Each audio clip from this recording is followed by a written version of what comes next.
भारत माता की। बिहार के स्वाभिमानी और मेहनती भाई बहन, आप सभी के प्रणाम।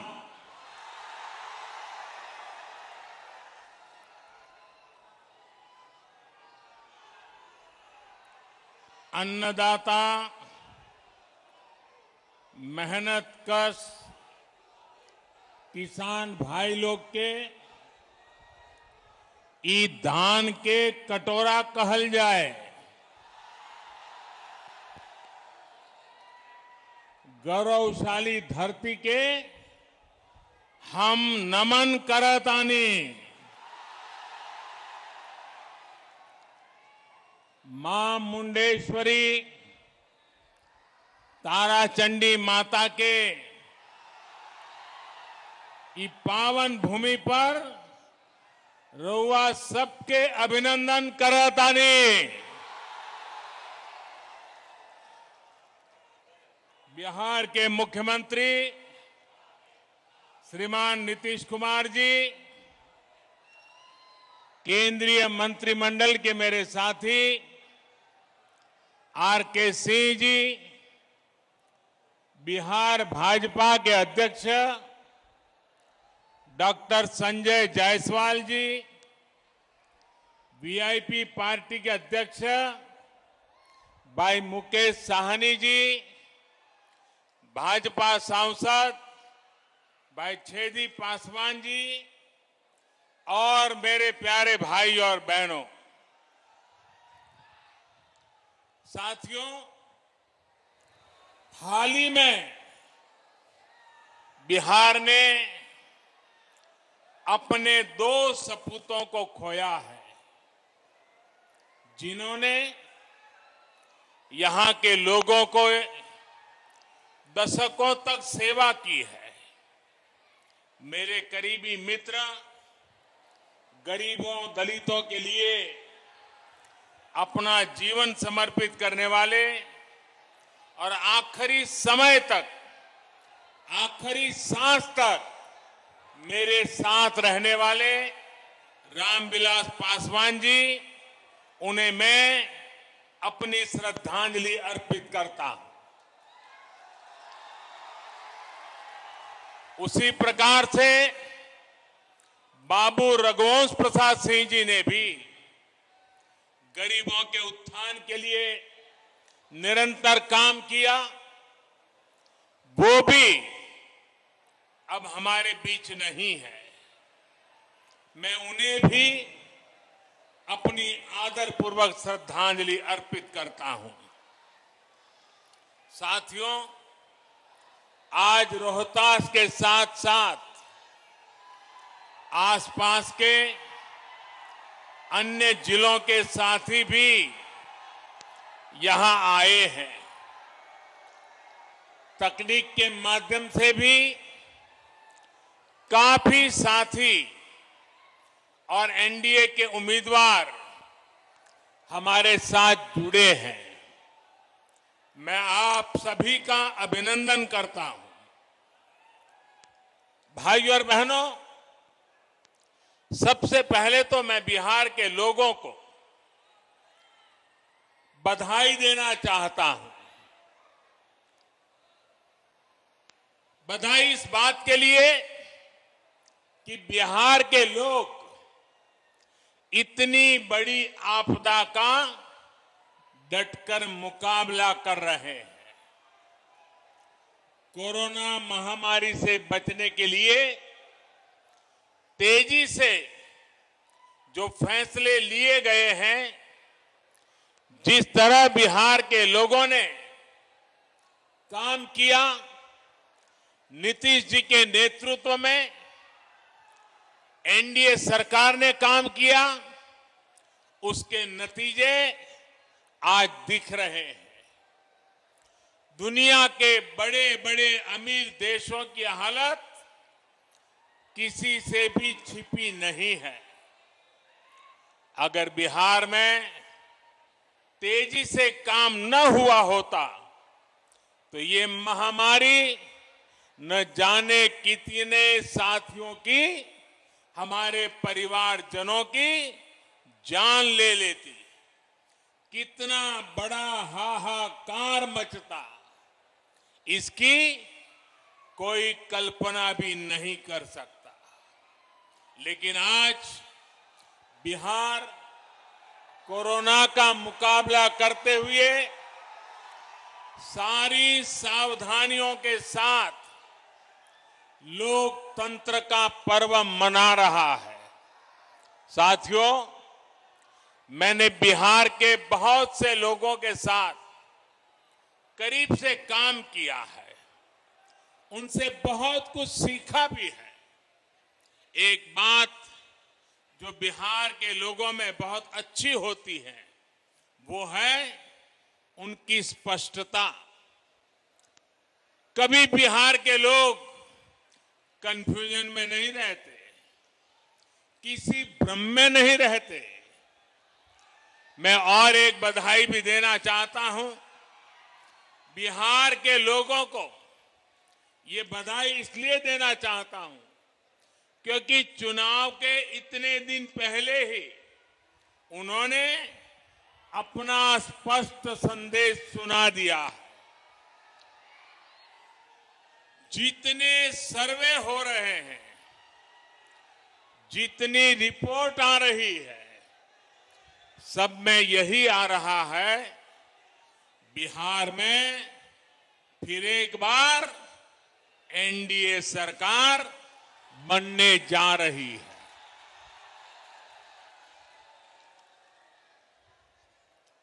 लेकिन मेरे बिहार के प्यारे भाइयों बहनों, हर चुनाव में ऐसा भी होता है जब कुछ लोग भ्रम फैलाने के लिए एक दो चेहरों को अचानक बड़ा दिखाने लग जाते हैं। कभी किसी नई शक्ति के उभरने की बातें फैलाई जाती है, लेकिन इसका मतदान पर कोई असर नहीं पड़ता। बिहार का मतदाता तो इतना समझदार है कि वो भ्रम फैलाने वालों की हर कोशिश को खुद ही नाकाम कर रहा है। बिहार के लोगों ने मन बना लिया है, बिहार के लोगों ने ठान लिया है कि जिनका इतिहास बिहार को बीमारू बनाने का है, उन्हें आसपास भी नहीं फटकने देंगे। भाई बहनी लोगन, भारत के दिल बाटे बिहार, भारत के सम्मान बा बिहार, भारत के स्वाभिमान बा बिहार, भारत के संस्कार बा बिहार, आजादी के जय घोष बा बिहार, संपूर्ण क्रांति के शंखनाद बा बिहार, आत्मनिर्भर भारत के परचम बा बिहार। देश के सुरक्षा हो या देश के विकास, बिहार के लोगन सबसे आगे रहलन। बिहार के सपूत गलवान घाटी में तिरंगा के खातिर शहीद हो गए, लेकिन भारत माता के माथा न झुके दले। पुलवामा हमले में भी बिहार के जवान शहीद भइले। हम उनके चरणन में शीश झुकावतानी, श्रद्धांजलि देवतानी। बिहार अब विकास की ओर तेजी से बढ़त बात है। अब बिहार के कोई बीमारू बेबस राज्य नहीं कह सकत। लालटेन के जमाना गईल।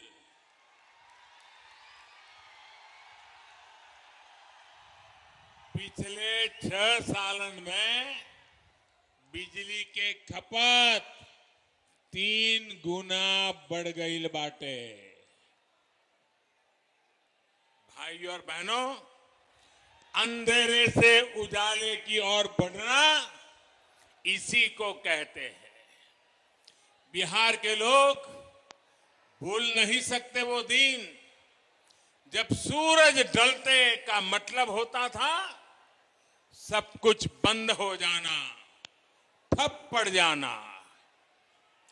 आज बिजली है, सड़कें हैं, लाइटें हैं और सबसे बड़ी बात वो माहौल है जिसमें राज्य का सामान्य नागरिक बिना डरे रह सकता है, बिना डरे जी सकता है।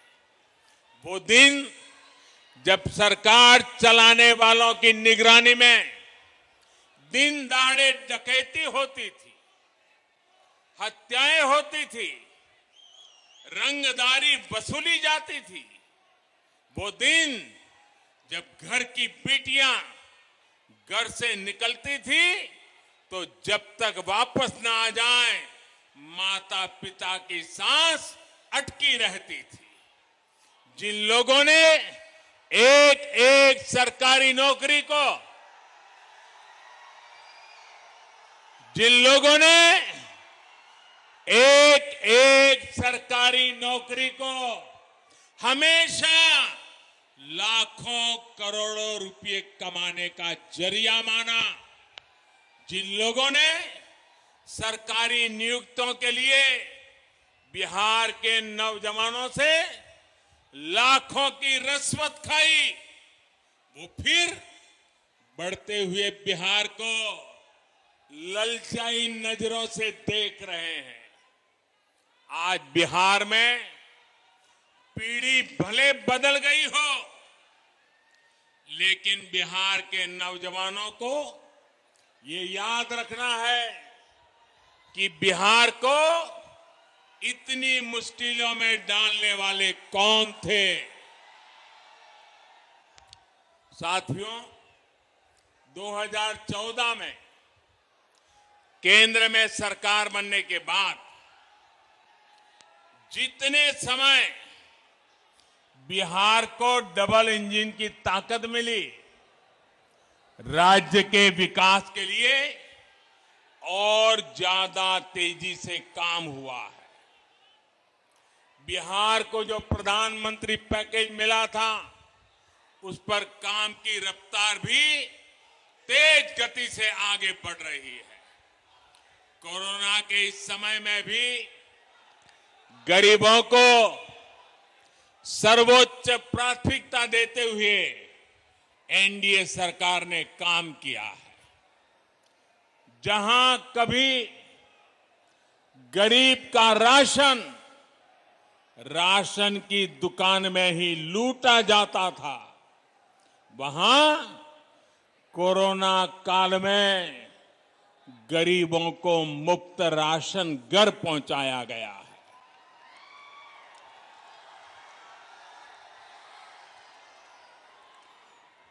गरीब भूखा न सोए, त्योहार ठीक से मना सके, दिवाली और छठ पूजा ठीक से मना सके, इसके लिए मुफ्त अनाज की व्यवस्था भी की गई है।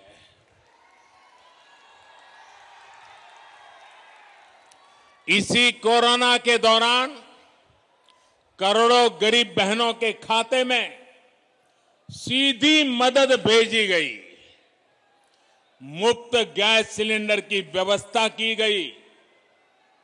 शहरों में जो रेहड़ी ठेला चलाने वाले साथी हैं, उनके लिए भी बैंकों से आसान ऋण सुनिश्चित कराया जा रहा है ताकि वो अपना काम फिर शुरू कर सके, आगे बढ़ सके।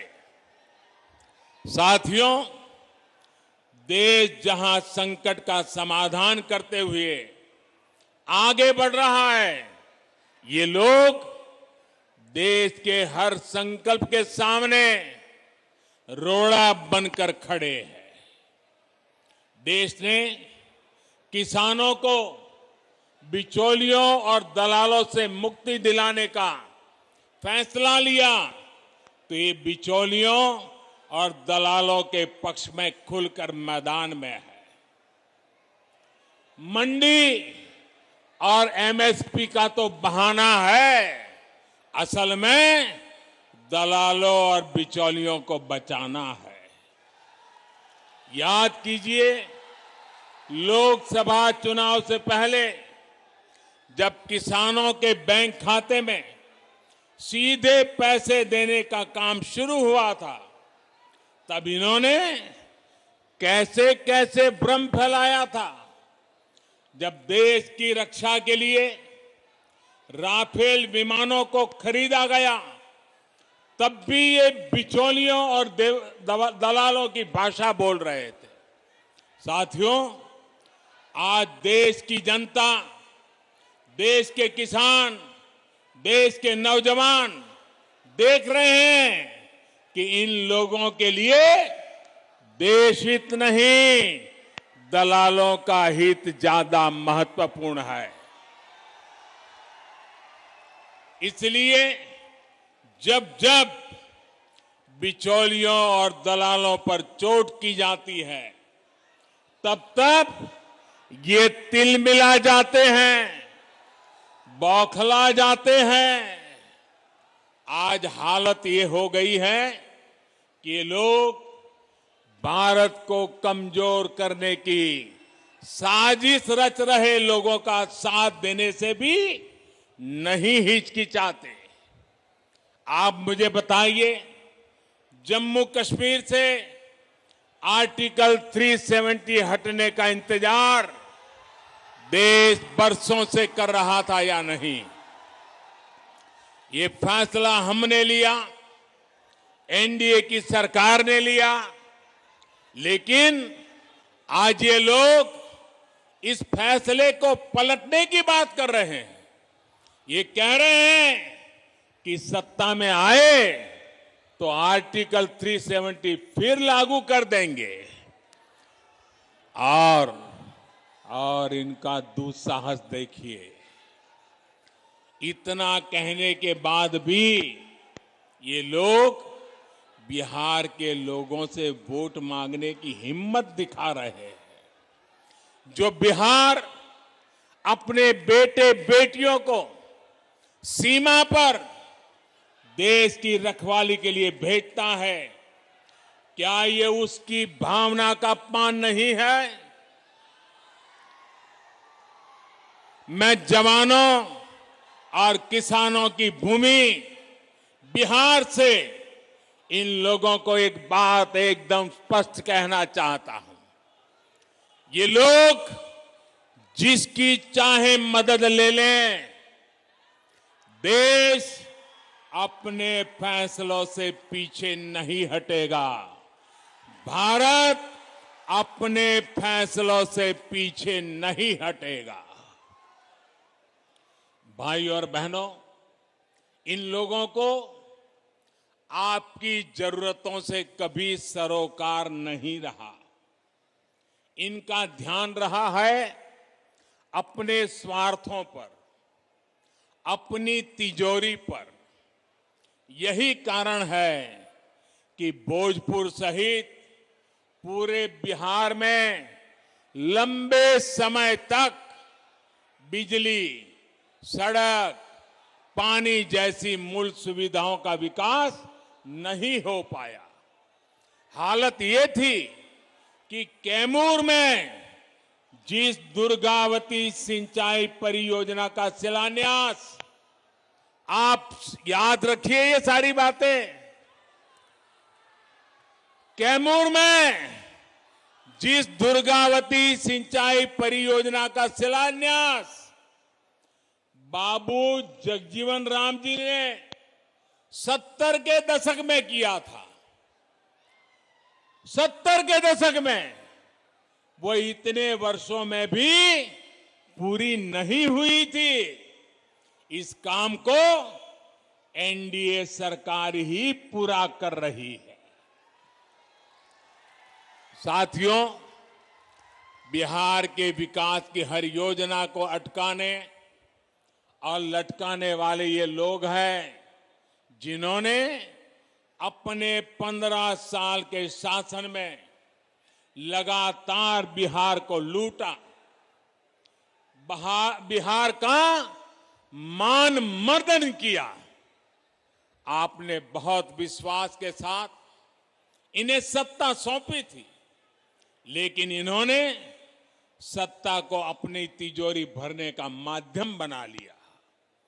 जब बिहार के लोगों ने इन्हें सत्ता से बेदखल कर दिया, नीतीश जी को मौका दिया, तो ये बौखला गए।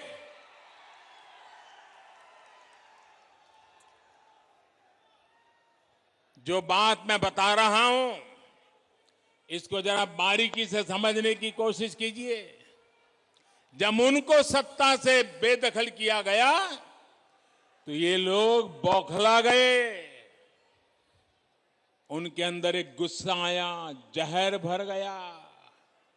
इसके बाद 10 साल तक इन लोगों ने दिल्ली में यूपीए की सरकार में रहते हुए बिहार पर, बिहार के लोगों पर अपना गुस्सा निकाला।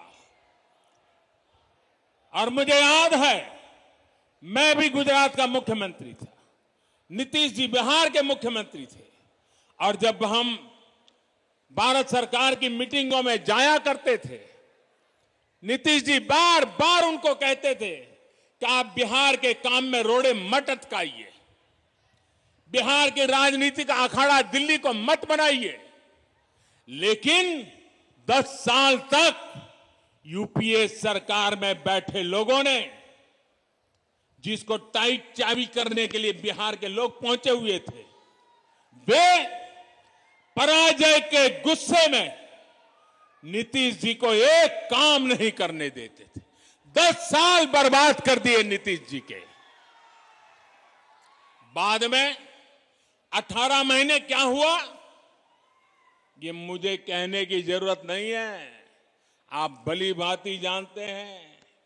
इन 18 महीनों में परिवार ने क्या क्या किया, कैसे कैसे खेल किए, कौन सी बातें अखबारों में छाई रहती थी, कौन सी बातें टीवी वालों को भाती थी, ये बातें मुझे कहने की जरूरत नहीं है।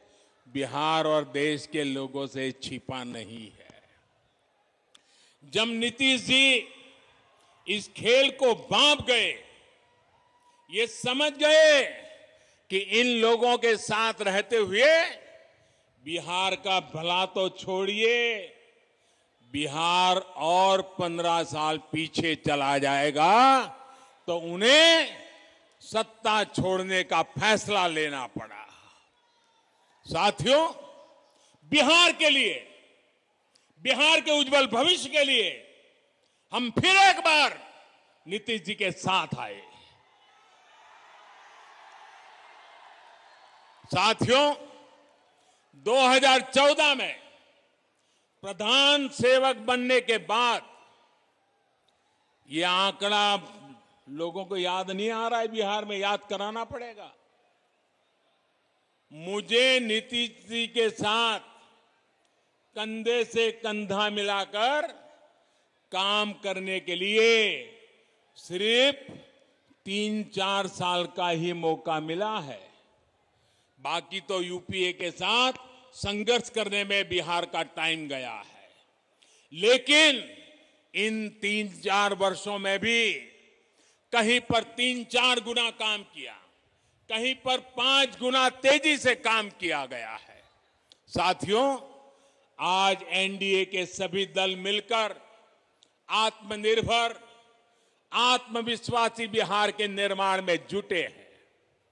बिहार को अभी भी विकास के सफर में मीलों आगे जाना है, नई बुलंदी की तरफ उड़ान भरनी है।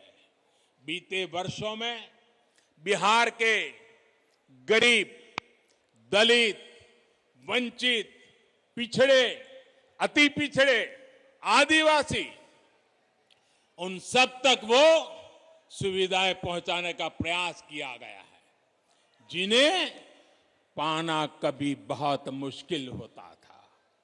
आज उसको अपना पक्का घर बिना किसी भेदभाव के मिल रहा है।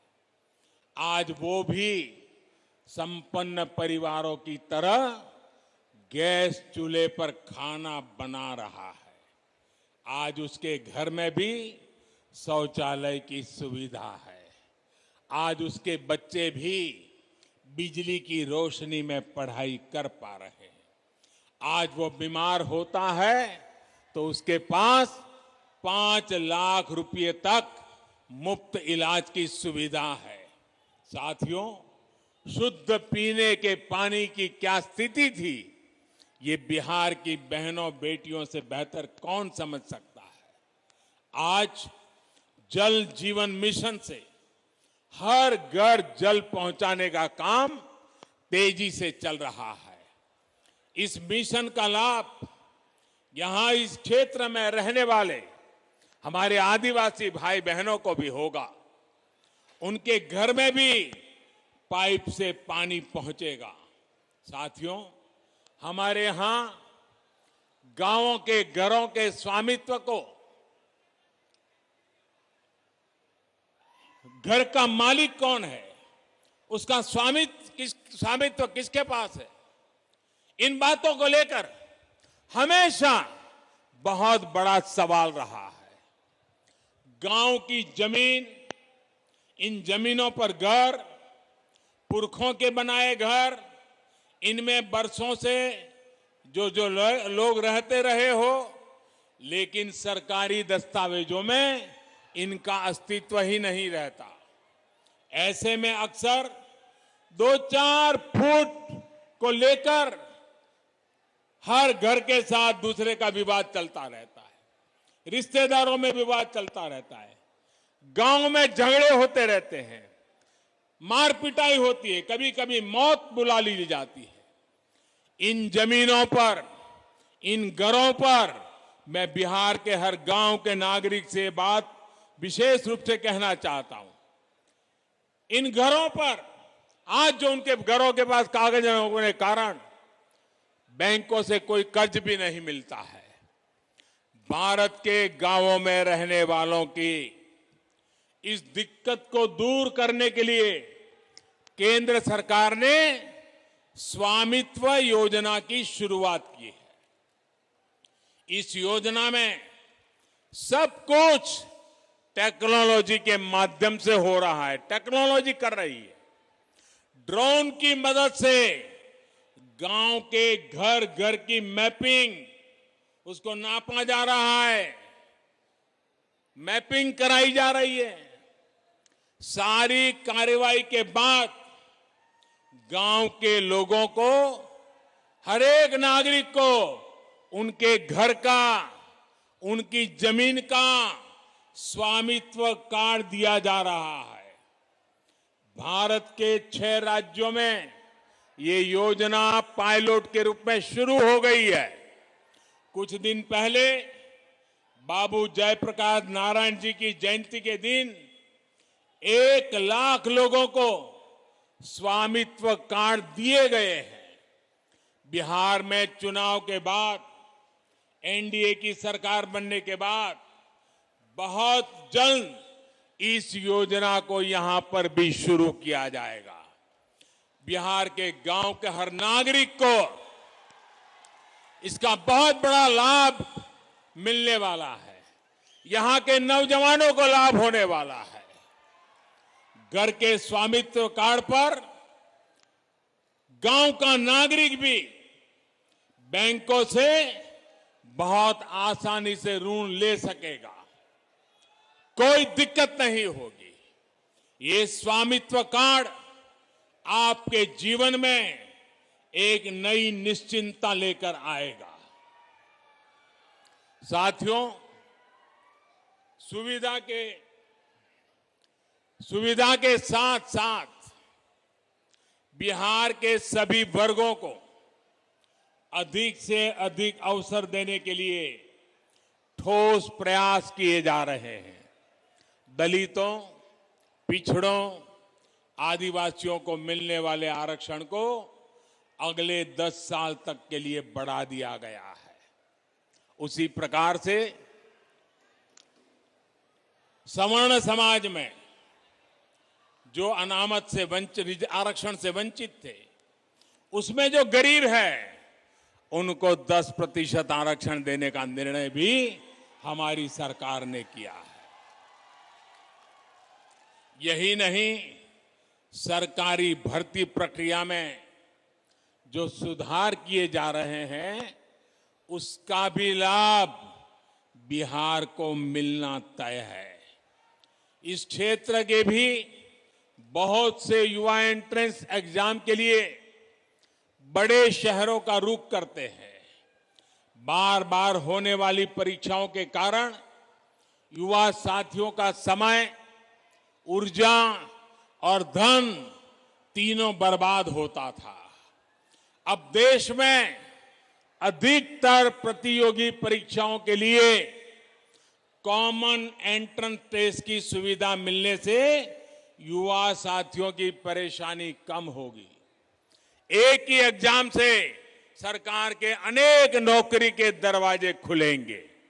साथियों, एक और बड़ा प्रयास किया जा रहा है मातृभाषा में शिक्षा को लेकर। अभी हमारे डॉक्टर जायसवाल जी जब मैं आया, बड़े विस्तार से इसका वर्णन कर रहे थे। और ये काम जब मैं कह रहा हूं, मैं कहता हूं मन बुद्धि कर्म से मैं स्वर्गीय आदरणीय कर्पूरी ठाकुर साहब को आदरपूर्वक श्रद्धांजलि भी देता हूं। आज वो जहां भी होंगे, हमारी इस कल्पना से वो हम पर आशीर्वाद बरताते होंगे। भाइयों बहनों, देश की शिक्षा व्यवस्था में तो बिहार का गौरवशाली इतिहास रहा। राष्ट्रीय शिक्षा नीति से प्रेरणा लेते हुए अब कोशिश होगी मेडिकल, इंजीनियरिंग समेत सभी तकनीकी कोर्सेज को भी मातृभाषा में पढ़ाने की शुरुआत की जाएगी। उसके कारण, अंग्रेजी के अभाव के कारण गांव का, गरीब का, दलित का, पीड़ित का बच्चा, उसका अब डॉक्टर बनने का सपना पूरा होगा, इंजीनियर बनने का सपना पूरा होगा। ये बहुत बड़ा निर्णय हम करने जा रहे हैं और मैं बिहार भाजपा को बधाई देता हूं कि उन्होंने अपने चुनावी मैनिफेस्टो में इस महत्वपूर्ण कार्यक्रम की घोषणा की है। साथियों, बिहार में स्वरोजगार के अवसरों के लिए भी निरंतर प्रयास किया जा रहा है। आज मुद्रा योजना से गरीबों को, महिलाओं को, युवा उद्यमियों को, दुकानदारों को बिना गारंटी का ऋण मिल रहा है। गांवों में जो उद्यमी दीदियां के समूह है, उनको भी बैंकों से मिलने वाली सुविधा अब बढ़ाई गई है। आज छोटे किसानों, मछुआरों, पशुपालकों, सभी को किसान क्रेडिट कार्ड दिया जा रहा है। पीएम किसान योजना के तहत बिहार के 74 लाख किसान परिवारों के खाते में करीब करीब 6,000 करोड़ रुपए सीधे जमा कराए गए हैं। कोई बिचौलिया नहीं, कोई कट नहीं। साथियों, कनेक्टिविटी एनडीए की डबल इंजन की सरकार की प्राथमिकता रही है, पहचान रही है। आज बिहार के करीब करीब हर गांव तक सड़क पहुंच रही है, नेशनल हाईवे चौड़े हो रहे हैं, बिहार की नदियों पर आज एक के बाद एक नए और आधुनिक पुल बन रहे हैं। यहां सोन नदी पर ही न जाने कितने दशकों से अनेक पुल सिर्फ हवा में ही बने रहे थे। अब इस दिशा में पूरी ईमानदारी से काम चल रहा है। सोन नदी पर कोइलवर पुल के समांतर 4 लेन पुल का काम अंतिम चरणों में है। बिहार को झारखंड से कनेक्ट करने के लिए भी सोन नदी पर पुल बनाया जा रहा है। इस क्षेत्र में भी और विशेषकर नक्सल प्रभावित क्षेत्रों में हजारों करोड़ रुपए खर्च करके लंबी सड़कों और दर्जनों पुलों के निर्माण पर काम चल रहा है। रेल लाइनों का बिजलीकरण और रेलवे स्टेशनों का सुंदरीकरण तेजी से चल रहा है। सासाराम सहित अनेक शहरों में बाईपास भी बन रहे हैं। कनेक्टिविटी के साथ साथ बक्सर के चौसा में 10,000 करोड़ रुपए की लागत से बनने वाले पावर प्रोजेक्ट पर भी काम शुरू हो रहा है। साथियों, कनेक्टिविटी सुधारने का बहुत बड़ा लाभ यहां के किसानों, नौजवानों, उद्यमियों, व्यापारियों, कारोबारियों को मिलेगा। इस क्षेत्र में आत्मनिर्भर होने की बहुत बड़ी क्षमता है। कैमूर का सोनाचूर चावल हो या आदिवासी साथियों की वन उपज हो, फल सब्जियां हो, इन सब से अब ज्यादा आय होने की संभावना बड़ी है। अब केंद्र सरकार गांवों में भंडारण और दूसरी सुविधाएं बनाने के लिए लाखों करोड़ रुपए खर्च करने जा रही है। इससे इस क्षेत्र में भी फूड पार्क जैसी सुविधाएं विकसित होंगी। हाल में कृषि क्षेत्र से जुड़े जितने भी सुधार किए गए हैं, उनका लक्ष्य ये भी है कि गांव के पास ही ज्यादा से ज्यादा कृषि से जुड़े उद्योग लगे। भाइयों और बहनों, आत्मनिर्भरता के संकल्प को मजबूत करने के लिए फिर नीतीश जी की अगुवाई में सरकार बनाना जरूरी है। बिहार में भाजपा, जेडीयू, हम पार्टी और वीआईपी के गठबंधन यानी एनडीए की सरकार जरूरी है। बिहार को आत्मनिर्भर बनाने के लिए, देश को आत्मनिर्भर बनाने के लिए एनडीए की जीत जरूरी है। मुझे खुशी है कि बूथ लेवल पर भी एनडीए के सभी कार्यकर्ता, सभी राजनीतिक दलों के घटक दलों के साथी एकजुट होकर के पूरी ताकत से जुटे हुए हैं, एक दूसरे के साथी बने हुए हैं। इस बार तो मैं देख रहा हूं कि मतदाता, बिहार की महिलाएं, बहनें, बेटियां एनडीए को जिताने के लिए पूरी ताकत झोंक रही है। जो भी एनडीए का है, उसकी जीत के लिए ये साझा संकल्प सभी की बहुत बड़ी ताकत है। आप सभी समय निकालकर हम सभी को आशीर्वाद देने आए, इसके लिए आपका फिर से बहुत बहुत धन्यवाद। भारत माता की, भारत माता की, भारत माता की।